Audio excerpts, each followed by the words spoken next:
Hello everyone, welcome to Ring Diaries, where we talk about marriage and everything to do with marriage here at Church of Uganda Family TV. I'm Fiona Mboa, bring it to you, and we bring you real people. I keep telling us we bring real people to share real experiences, just so that we may make our marriages better. And with me this evening is Mr. and Mrs. Chizito, and they're going to introduce themselves more, and they will tell us why they're here. And I keep telling us there's no expert in marriage, by the way.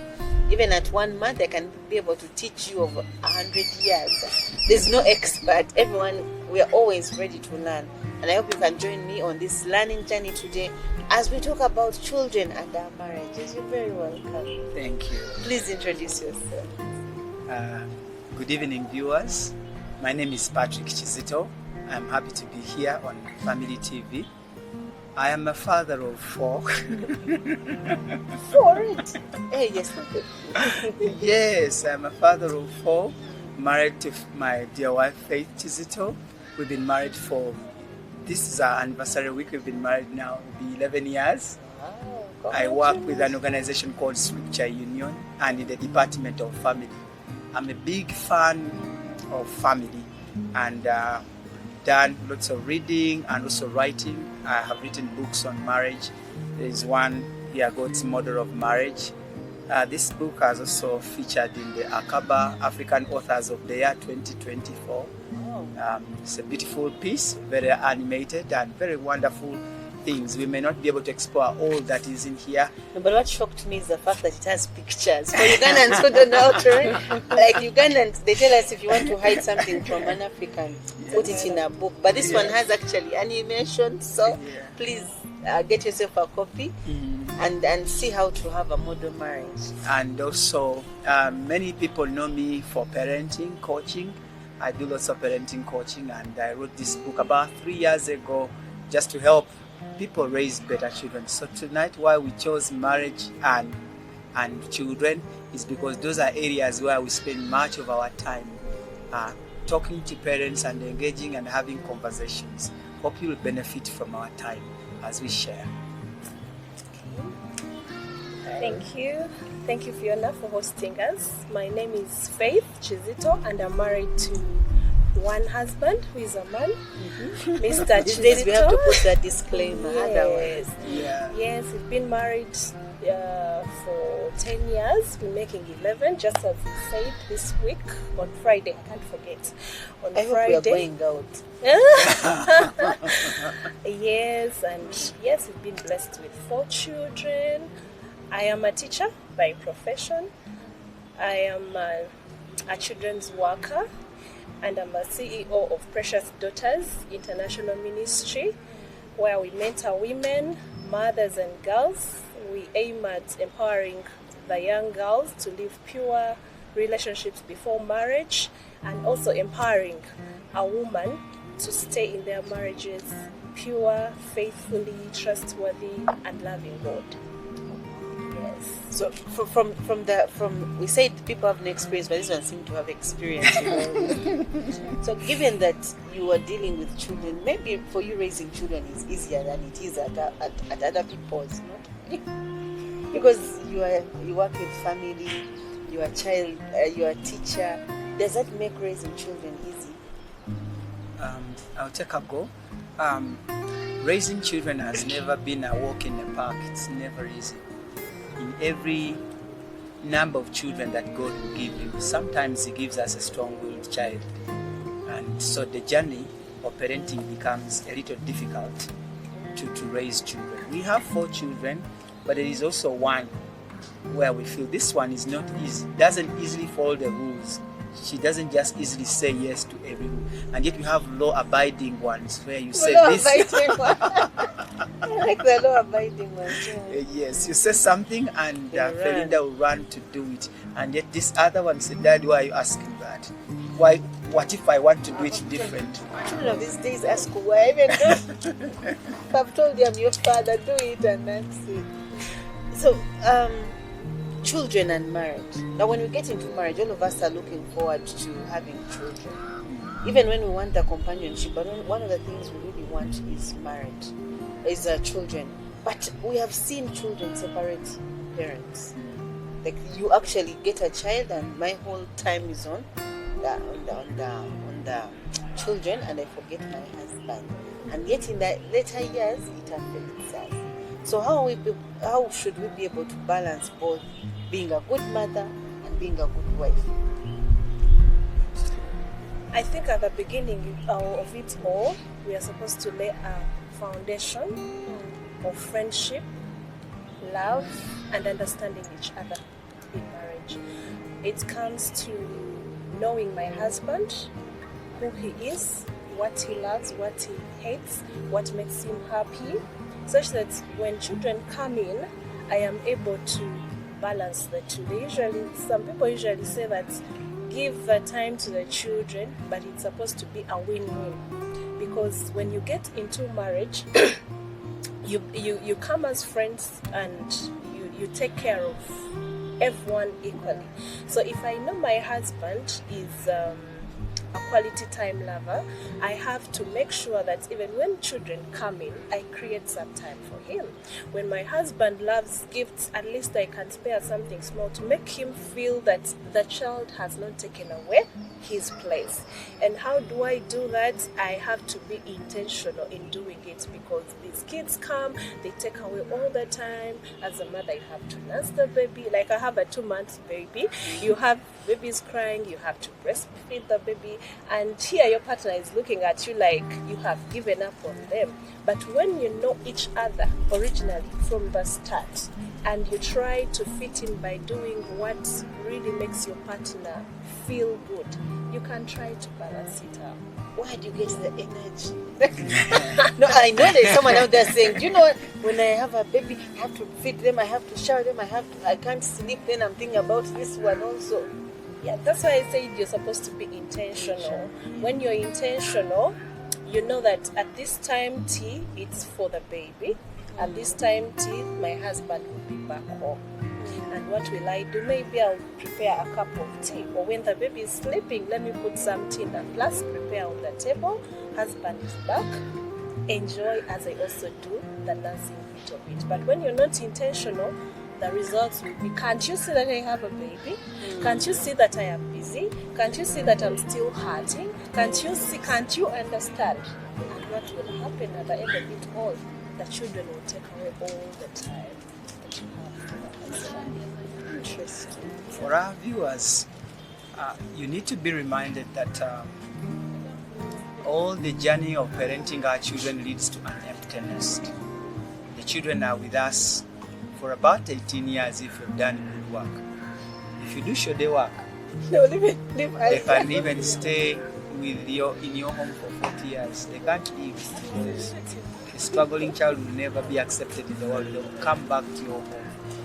So we parent with a blueprint that we have these children for these 18 years and you want to do the best. That's why it is important, even as you're being very busy, you have a project home of 18 years only, and you don't deserve to lose any time of your raising them or delegate it. We can't delegate that role. There is one role we don't delegate if you want positive children, and that's raising your children in a good way. Now when children come, I do expect that earlier you have bonded in the first year. Of course, there's some couples who get a honeymoon babies. Sorry if you get that one. Because then before you're getting to know each other, you're again struggling with mood swings. You don't want somebody to smell for you. You're pushing. You're just 3 months into marriage, but everything is a no for you, a no for you. So in the end, the early bond really struggles because a new member has joined the early bond before it cements. However, even if it happens, children are a blessing.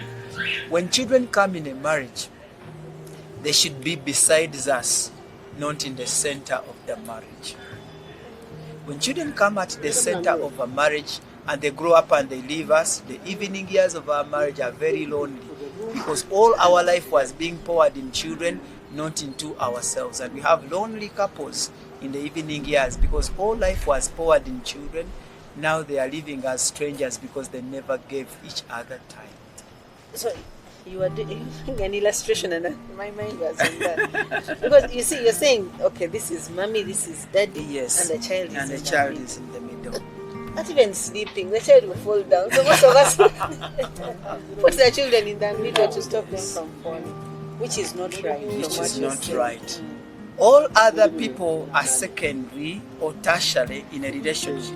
Even your children are not the primary beneficiary. They are not primary. They're not supposed to be at the center of a marriage. They're supposed to be besides the marriage. So us as two people, nothing should come in between apart from God. Apart from God is a bond. God is a person who binds us together. The code of 3 strings which cannot easily be broken. God binds us together. The rest of the other people are in beside, so that when they go away, we are not strangers to each other. So we remain with our life bond, and children visit us years later, and they appreciate that mommy didn't put me at the center but kept daddy, so that in the future we can find them together. But then what do we do about people who think when you do that, you're actually ignoring your children? I don't know if you've encountered something like that. And I don't think those people like their children. The way they treat them. How do you... When we put our children in secondary, we are not actually ignoring. We are pouring a lot into their lives as well as pouring into our marriage. Now, every other good thing they will ever attain, it will start from a good marriage. It's from the good marriage that they will pick good values. It's from this healthy marriage that actually they will pick hierarchy, learning respect, how mommy treats daddy at home, how daddy is honored and how leadership is honored. I tell you, there are people who have a poor relationship with God. They don't even want God to be called our Heavenly Father because of how the picture of daddy has been crushed. And so when you tell children, let's pray to our Heavenly Father, they say, don't pray to God like our Heavenly Father. You call him our Creator. They are comfortable with Creator because the image of daddy has totally been destroyed. So children are not at the center of the marriage. They come at the sides, so that as we parent them, we should also show them a model example of loving each other as husband and wife, so that they can too also grow up and run healthy marriages. Actually, putting them at the side does not mean that you're ignoring them. You're throwing them away. You're not taking care of them. But you're just modeling as an example and showing them that, even when you grow up, this is what you're supposed to do. Because it's easy for them to carry on the values, the virtues, what they have been seeing home to their own homes, than just telling them when they have grown that, you know what, you're supposed to take care of your husband, but they didn't see you take care of him. Yeah, so. And I was actually going to ask Faith, it's very easy for a father to say, leave the child, but as a man, I've carried this person inside my stomach. Is that even possible? to me, it is possible, not that I am leaving the child. It comes to balancing the child. Yes, I have a strong relationship with this child because I've carried this child 9 months in my womb. And in parenting, as we know that the 0 to 5 years, it's mother impact, and the child wants to be closer to you. I have a daughter who would even carry a chair to the door to wait for you until you're done showering. So she'll keep checking, Mommy, are you done showering? So if I am that kind of parent who does not know how to balance my man and my children, I will go to the side of the children. But here, go with her to bed yes, since she wants to be next to yes. But here I tell the child, actually these children are mature beings in small bodies. They understand. I will tell her, Kristen, this is daddy's bed. Kristen, this is daddy's tea. This is daddy's something. I don't just push away the child, because there I am going to make them coil. I'm going to make them lose it. They are going to get depressed. They are going to their father. Yes, they are going to hate See their him as a father. competitor. They'll see them like a rival. So I have to talk to their lives. I tell them, and they have to grow up knowing their position and their father's position. Father's position is, you don't touch on mommy, you do daddy first, yes, but it's not that I am neglecting connected. It's not that I'm not loved, but he's the first person in mommy's life. Such that when she grows up, she knows that my husband also must be number one. And then me, I come up after daddy. It's interesting. And I like the fact that, you know, these children are going to leave us, so we need to prepare for those. See, most of us mothers pour ourselves into the children, and then the child goes and you go with them to because you don't know anything else by them. So you go with them to their home instead of staying with your husband. So you were talking about 0 to 5. Can you maybe elaborate a bit? I don't know if our children go through 3 impact stages. The first 0 to 5 years we call the mother impact stage. That's the time when mommy pours herself into the life of a child more. And children are copying you, they are learning from you, whether it's a boy, whether they want, it's a stage of changing diapers, stage of longing to be breastfed. So the 0 to 5 years is a very important milestone where mommy makes sure that you're available, you pour your life into the life of a child. Then from age 6 to 11 is a further impact stage. Now they are growing a little and they want now to hear more a male voice. The father's voice is very important. Fathers who are listening to us, most of us fathers, we sleep at home but we don't live at home.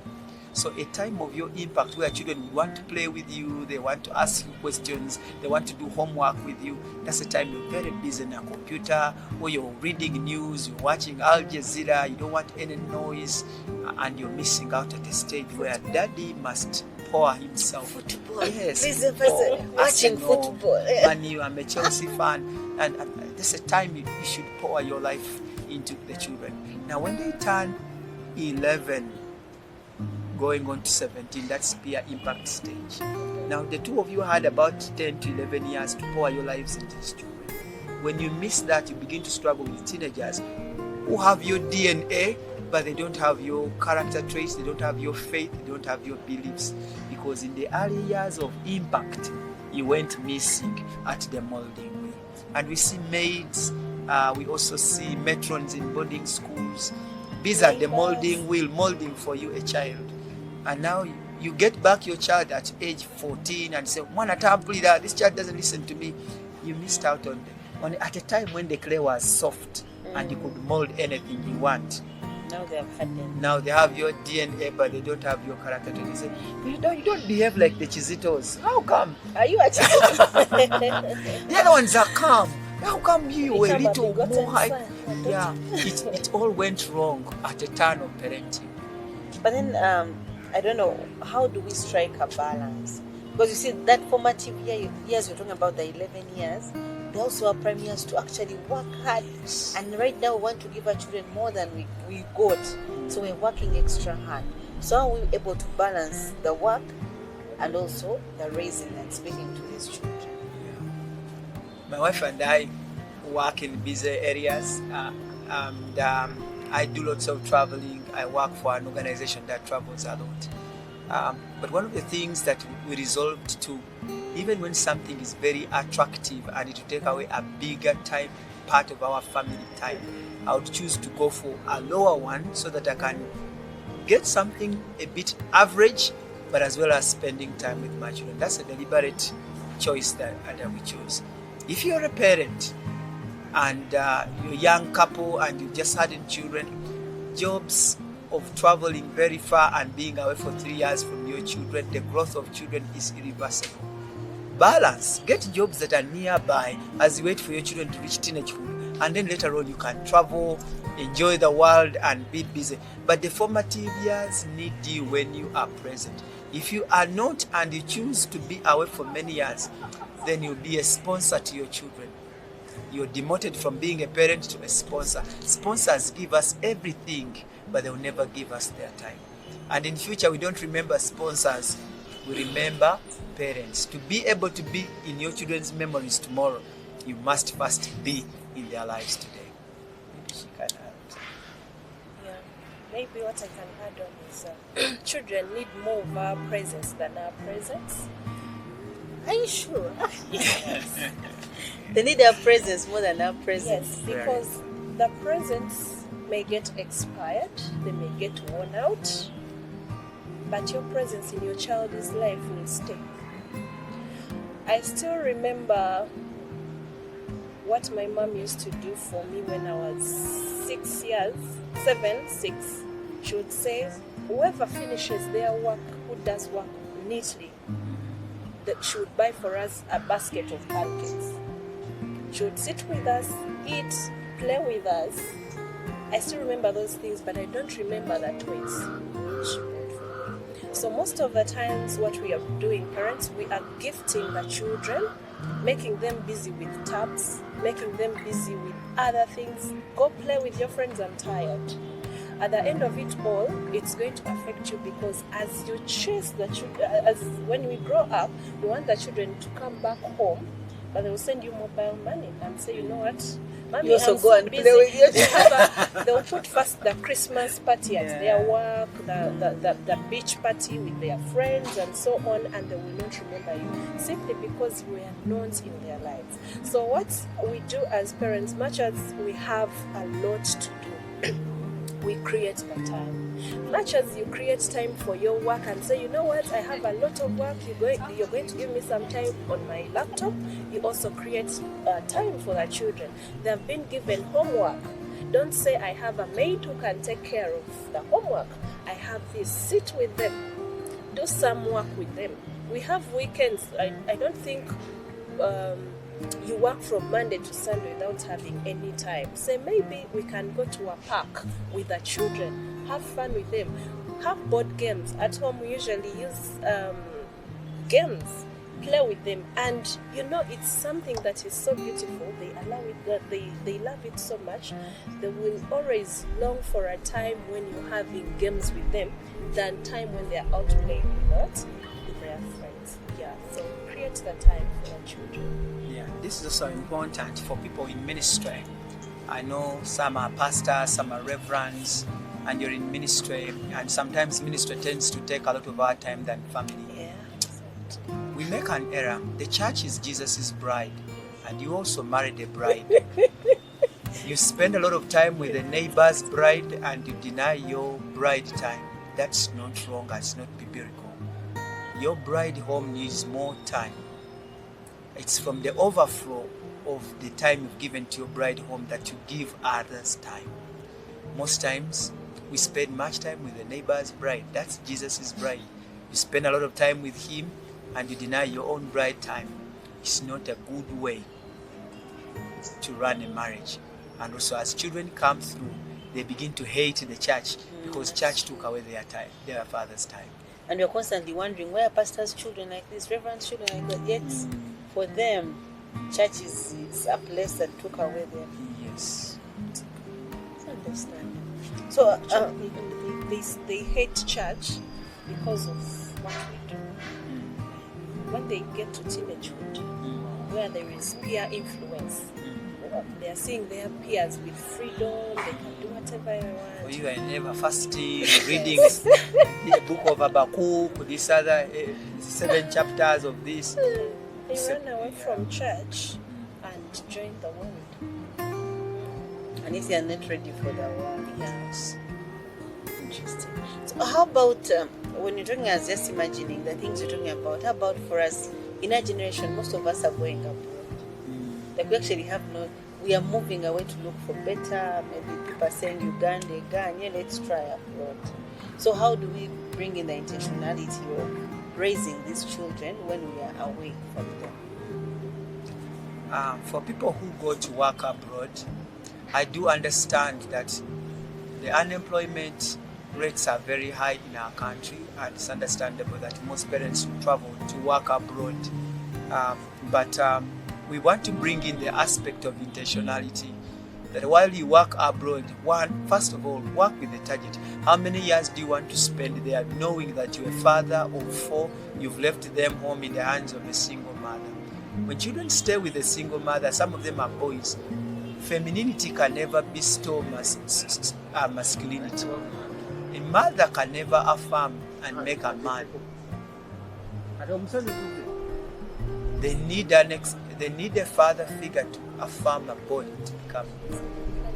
And yes, the same applies to a father trying to affirm a woman.